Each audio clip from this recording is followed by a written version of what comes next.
ایک ستارہ تھا میں کہکشاں ہو گیا، کہکشاں ہو گیا۔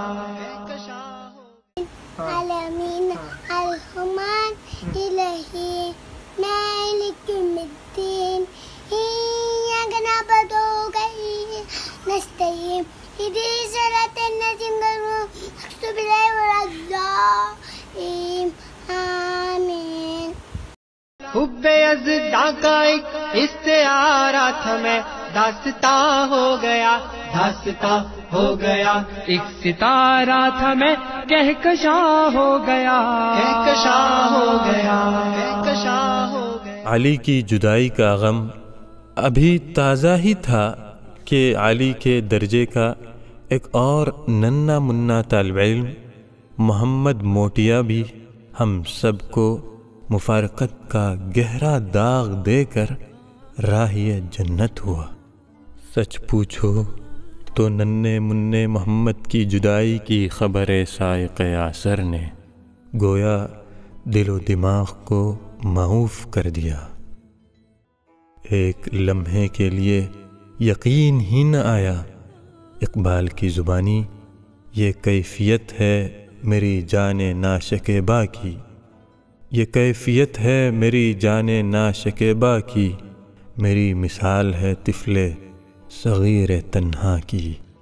اور پھر لرزتا تھا ڈر سے میرا بال بال، لرزتا تھا ڈر سے میرا بال بال، قدم کا تھا دہشت سے اٹھنا محال۔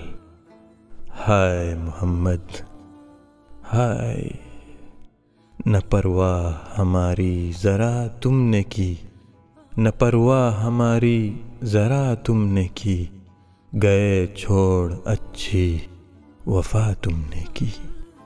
اس ننھے کے ساتھ ہماری انتہائی گہری وابستگی تھی۔ 2 سال قبل اس پھول سے بچے سے شناسائی ہوئی تھی۔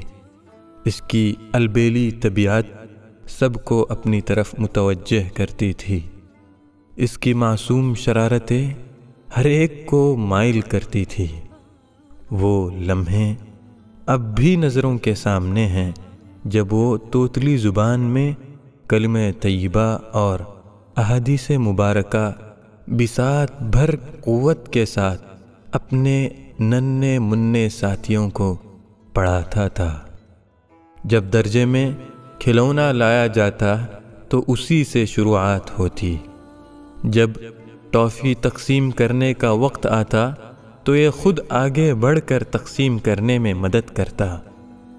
مکتب میں سب کی آنکھوں کا تارا تھا ہی، اب محلے میں بھی سب کا راز دلارا بن گیا تھا۔ مہلک بیماری سے جوجھنے کے باوجود اپنی خوشیوں کے دیے جلاتا رہا اور محبت کے پھول برساتا ہی رہا۔ لاک ڈاؤن کے بعد جب دوبارہ مدرسہ شروع ہوا تو محمد میاں بھی پہنچے۔ 1.5 سال بعد معصوموں کے دیدار کا موقع تھا۔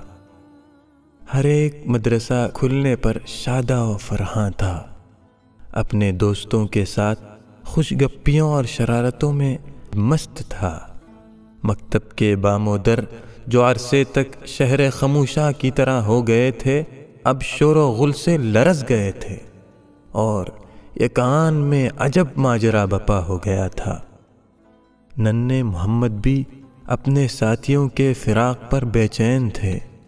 علی، عبدالباری، اریب، محی الدین اور ابو بکر کے دیدار کے لیے بے تاب تھے، لیکن طبیعت اور کیفیت میں وہ دمخم نہ تھا جس کے لیے وہ پہچانے جاتے تھے۔ ننھے سے دل میں ساتھیوں سے ملاقات کی آرزو تھی، لیکن ہمت اور حوصلوں کو تاب نہ تھی۔ دفتر کے پاس کرسی پر بیٹھے وہ نہ جانے کس گہری سوچ میں تھے۔ کسے خبر تھی کہ وہ وقت سحر کے ٹمٹماتے چراغ کے مانند تھے جو اب بجھے یا تب بجھے۔ گویا وہ اپنی معصوم اور بے چین ادا سے ہمیں پیغام دے رہے تھے کہ کوئی دم کا مہمان ہوں اے اہل محفل، کوئی دم کا مہمان ہوں اے اہل محفل، چراغ سحر ہوں بجھا چاہتا ہوں۔ مولانا شمویل صاحب نے ہمیں متوجہ کرتے ہوئے کہا، دیکھو محمد مولانا آ گئے ہیں۔ ہم سب شروع سے ہی محمد میاں کے نام کے ساتھ مولانا کا لفظ بھی جوڑتے تھے، جس سے ان کو عجیب سی مسرت ہوتی تھی۔ اس وقت ہم سب محمد میاں کی طرف متوجہ ہوئے اور اس کو لبھانے کی حتی المقدور کوشش کی۔ اس ننھی سی جان نے اس چھوٹی سی مدت میں نہ جانے کتنے طبیبوں کے چکر کاٹے ہوں گے اور کتنے ہی ڈاکٹروں کے مطب کی خاک چھانی ہوں گی۔ آخر اس ننھی سی جان میں کتنی سکت رہتی اور یہ ننھا سا جسم بیماری کا بوجھ کتنا اٹھاتا۔ والدین اور گھر والوں نے علاج معالجے میں کوئی کسر نہیں چھوڑی، لیکن اس شافی حقیقی کے آگے کس کی چلے؟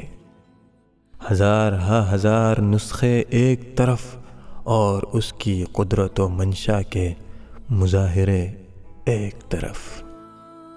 آئیے بیہقی کی ایک روایت سن کر محمد کے والدین کے لیے دعا کریں اور دنیا ہی میں جنت کا پروانہ ملنے پر رشک بھی کریں۔ ایک شخص نبی اکرم صلی اللہ علیہ وسلم کی خدمت میں اپنے ایک چھوٹے بچے کے ساتھ حاضر ہوا کرتا تھا۔ ایک روز جب وہ مجلس میں حاضر نہ ہوا تو آپ صلی اللہ علیہ وسلم نے فرمایا، وہ فلاں کا چھوٹا بچہ کہاں ہے؟ تو صحابہ کرام رضی اللہ عنہم نے عرض کیا، یا رسول اللہ وہ تو فوت ہو گیا۔ تو آپ صلی اللہ علیہ وسلم نے اس کے والد سے فرمایا، کیا تو اس بات پر خوش نہیں کہ جب تو جنت کے کسی دروازے پر پہنچ کر اسے کھولنے کے لیے دستک دے تو وہ دوڑتا ہوا آئے اور وہ دروازہ کھول دے؟ تو ایک صحابی نے عرض کیا، یا رسول اللہ یہ بشارت و فضیلت صرف اس کے لیے ہے یا ہمارے لیے بھی؟ آپ نے فرمایا، یہ تو سب کے لیے ہے۔ دوستو، دل و جاں اس ننھے کی جدائی پر بے چین ہے۔ زبان و قلم کو یارائے سخن نہیں، آنکھیں اشک بار ہیں اور دلوں میں یادوں کا بحر بے کراں ٹھاٹھے مار رہا ہے۔ اس عالم میں بھی ہم سب رب کائنات کے فیصلے پر راضی برضا ہیں۔ اس موقع پر ادارہ ادب اطفال بھٹکل کے اراکین اور مکتب جامعہ نوایت کالونی کے اساتذہ پسماندگان کے غم میں برابر شریک ہیں۔ اللہ تعالی سب کو صبر جمیل عطا فرمائے۔